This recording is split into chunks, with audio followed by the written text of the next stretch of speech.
Hello. What a day. Let me show you what I'm looking at. See if I can turn the camera around. There it won't.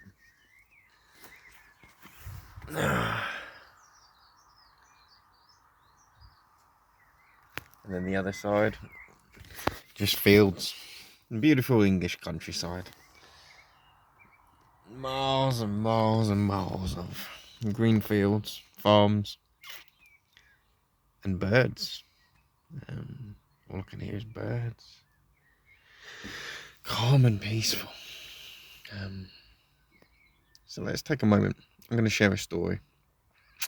Nothing heavy, something simple, bit of fun. I heard this story from a guy called Peter Rollins. Love him, love his books. PhD guy, sociology, all the rest of it. Highly intelligent, far cleverer than me. I have to Google many words he uses. But I love some of the stories he uses and weaves between the theology, doctrine, and ideas and concepts he's trying to weave. So I'm going to adapt it a little bit. It's an older story, so it's not his. He is just where I heard it. It's a really old one. You may even find this actually from a very different tradition than you think. But I'm going to call this one.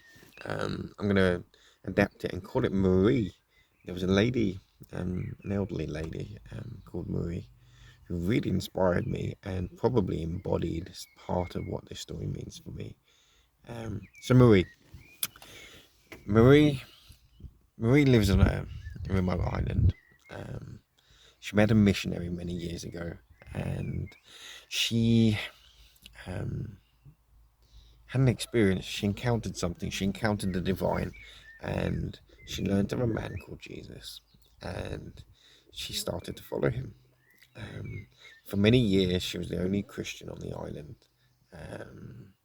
Very remote.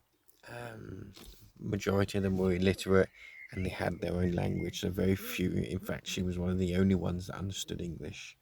And later on in her life, she had grandkids. She heard God say that she needs to translate the Bible, and God wanted her to translate the Bible so that her culture and those people in her island could read it for themselves and learn, experience, and touch the divine for themselves. So she took it to heart, and she set about.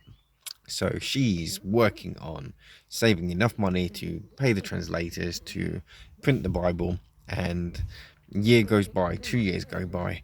She's almost to the target amount that she needs, and let's say a great flood happens.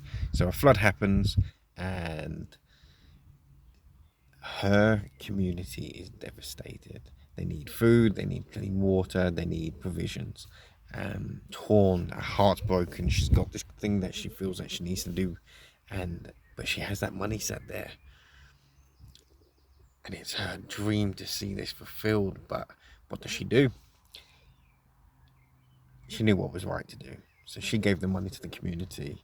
They survived, they thrived, they got through the catastrophe, and she started saving again.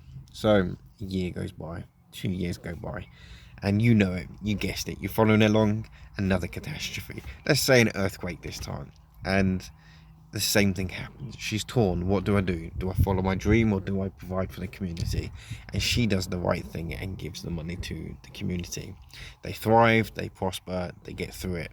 And you can see the repeating pattern. Every time she gets close to her target, every time she gets close to translating the Bible, something happens that stops her.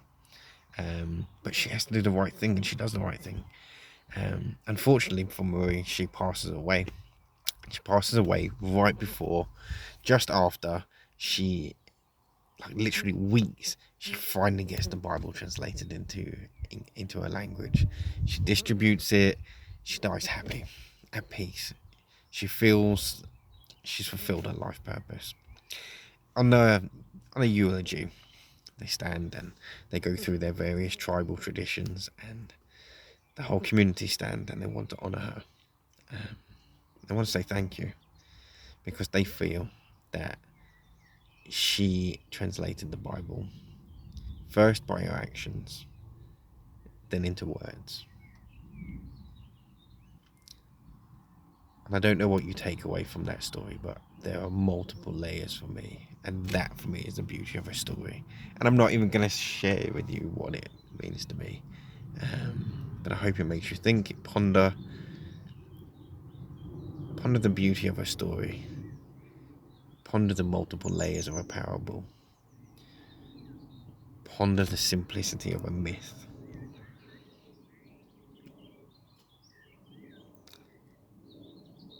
Maybe stories are far more powerful than we give them credit for. Maybe your story is far more powerful than you give it credit. So be blessed. Have a good day.